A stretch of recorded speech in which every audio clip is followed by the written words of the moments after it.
इंसान ख्वाहिशों से बंधा एक ऐसा परिंदा है जो रिश्तों से घायल है लेकिन रिश्तों पर ही जिंदा है। Good afternoon friends, welcome to this session of Sunday talks and thank you so much कि मेरी बातें आपको पसंद आने लग गई हैं। एक रिसर्च स्टडी हुई एक फॉरेन यूनिवर्सिटी में। उसका टॉपिक था कि दुनिया में सबसे ज्यादा खुश कौन है और खुशी है किस चीज में। लगभग 75 से 80 साल तक ये रिसर्च चली और फाइनली उसका रिजल्ट आया तो निष्कर्ष ये निकला कि जिसके रिश्ते में खुशी है, जिस आदमी के पास हैप्पी रिलेशनशिप्स हैं, वो सबसे ज्यादा खुश है। पर क्या हम अहमियत देते हैं रिश्तों को? अब तो बात ये हो गई है कि कुछ रिश्तों के मतलब हैं और कुछ मतलब के रिश्ते हैं। किसी टाइम पर लोग इमोशनल हुआ करते थे तो वो रिश्ते निभाते थे, फिर वो प्रैक्टिकल हुए तो उन्होंने रिश्तों से फायदा उठाना शुरू किया। अब वो प्रोफेशनल हो गए हैं, रिश्ते रखते ही वहां हैं जहां पर कोई फायदा हो। लेकिन अगर अगर उस रिसर्च की बात माने या हमें आप सबको मालूम है कि रिश्तों में अगर खुशी नहीं है, अगर तनाव है, कॉन्फ्लिक्ट्स हैं, तो जिंदगी में खुशी आएगी कैसे? आप सोचिए कि आप कोई बड़ा सा मकान खरीदते हैं 20-25 कमरों का, लेकिन उसमें किसी के साथ भी अच्छी बात करने का मौका नहीं है, किसी के साथ बनती नहीं है, तो ऐसे बड़े मकान में खुशी मिलेगी? या फिर आप कोई मर्सिडीज या लिम्बोर्गिनी खरीदें और उसमें आपके साथ बात करने के लिए कोई ऐसा व्यक्ति ना हो जिसके साथ आप अपनी खुशी बांट सकें, सिर्फ तनाव और झगड़े वाली बातें हों, तो फिर ऐसी मर्सिडीज या लिम्बोर्गिनी का भी कोई फायदा नहीं। लेकिन यदि आपके पास खुश खुश रिश्ते हैं, एक गर्माहट वाले रिश्ते हैं, तो शायद एक बस का सफर भी आपको आनंद देगा। रिश्तों में कॉन्फ्लिक्ट आते क्यों हैं?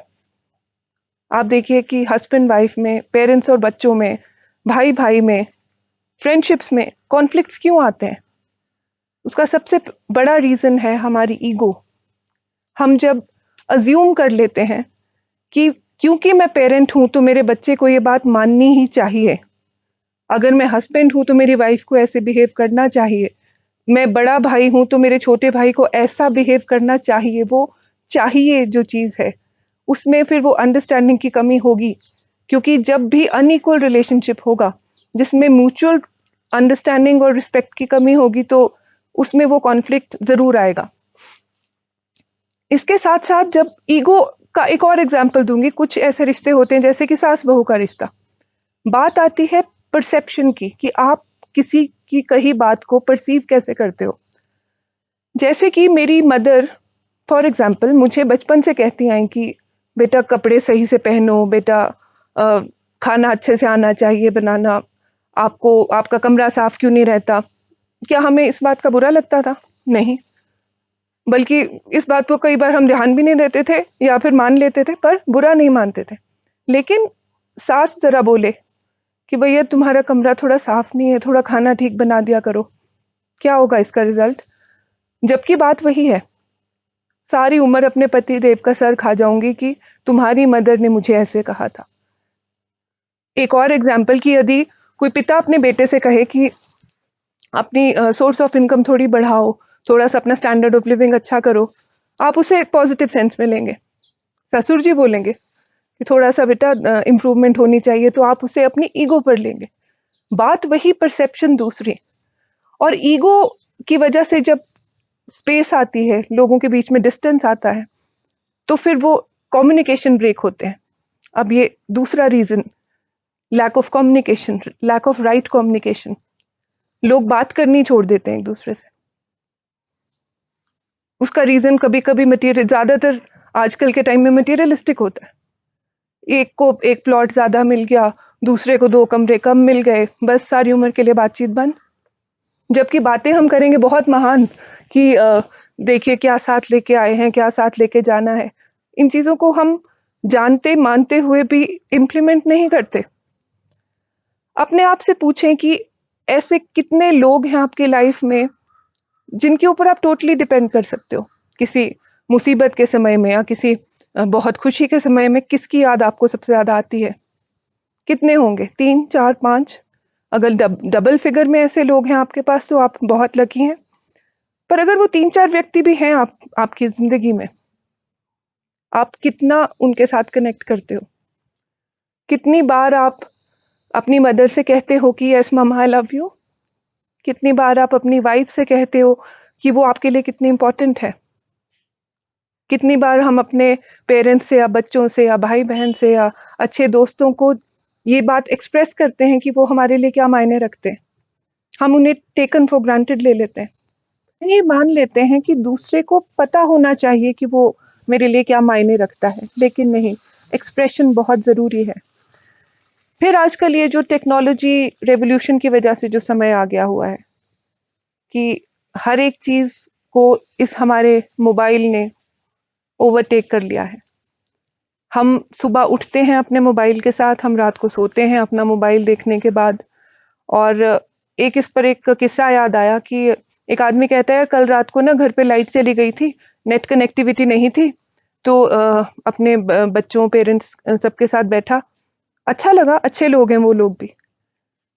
ये सच्चाई है आज के खास करके अर्बन एरियाज की और काफ़ी हद तक इवन रूरल एरियाज में, क्योंकि जितना ज़्यादा स्टैंडर्ड ऑफ लिविंग बढ़ रहा है, जितना ज़्यादा टेक्नोलॉजी को एक्सेस ज़्यादा बढ़ी है, हमारे रिश्ते कहीं ना कहीं छूटते जा रहे हैं। हम एक दूसरे को आजकल विश भी क्या करेंगे, फॉरवर्डेड मैसेजेस के through, happy Diwali, happy new year, और कोई दुख की बात है तो माय कॉन्डोलेंसेस। कहाँ गया वो समय जब हर एक चीज़ के लिए हम खुद जाकर अपनी खुशी या दुख एक्सप्रेस करते थे। मैं मानती हूँ कि आज के इस व्यस्त समय में टाइम निकालना मुश्किल है, पर अगर कद्र है आपको अपने रिलेशनशिप्स की, अगर आप मानते हो इस चीज़ को कि असली खुशी उस ब्यूटी ऑफ रिलेशनशिप्स में है, तो आप वो वक्त ज़रूर निकालेंगे। क्योंकि कहते हैं कि if you want to do something you will find a way, if not you will find an excuse. और हम ज़्यादातर एक्सक्यूज़ेस में रहते हैं। हम किसी की अच्छाइयों को याद करते हैं उसके जाने के बाद। एक एक छोटा-सा एनेक्डोट है।